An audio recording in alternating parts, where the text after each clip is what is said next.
Baiklah, Assalamualaikum warahmatullahi wabarakatuh. Saya Sari Rahayu, NPM 18018 akan menjelaskan tentang proses klaim dalam asuransi kesehatan, di mana saya akan menjelaskan yang dimaksud dengan proses klaim dalam asuransi kesehatan. Yang pertama, ada penerimaan dan penampungan klaim, di mana melakukan pengecekan ulang terhadap berkas-berkas yang diajukan.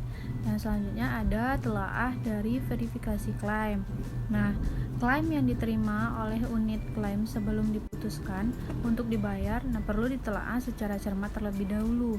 Nah, ada beberapa tahapan yang perlu dilakukan. Yang pertama, keabsahan pihak yang mengajukan klaim. Yang kedua, kelengkapan formulir klaim. Dan yang ketiga, kesesuaian klaim dengan kesepakatan kedua belah pihak. Yang selanjutnya ada penyelesaian klaim, di mana dibagi menjadi dua kelompok menurut Ilyas tahun 2006, yaitu yang pertama penyelesaian klaim PPK, di mana telah isi klaim atau kontrak dan polis dan periksa isi kontrak. Begitupun juga untuk yang kedua, yaitu tahapan penyelesaian klaim peserta. Yang pertama ada telah isi klaim, yang kedua ada periksa isi kontrak. Selanjutnya ada pembuatan keputusan. Nah, sebagai hasil dari tahap telaah dan verifikasi klaim, dihasilkan keputusan terhadap klaim, di mana keputusan unit klaim menurut Ilyas tahun 2006 yang pertama yaitu klaim ditolak seluruhnya, biasanya karena pelayanan kesehatan yang diterima oleh tertanggung tidak dijamin atau karena ditemukan ketidakwajaran dalam pengajuan klaim.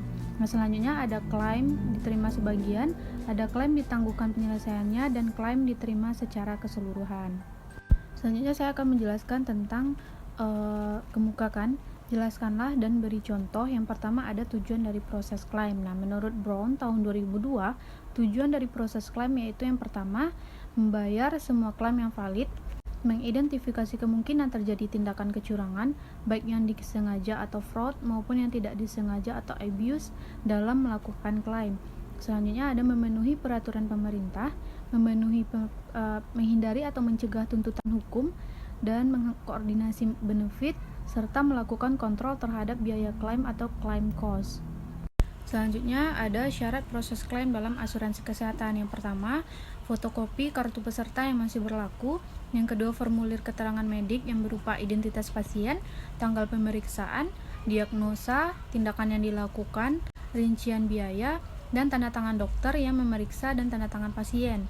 Selanjutnya ada fotokopi resep, formulir penunjang diagnostik yang dilakukan, dan kwitansi asli.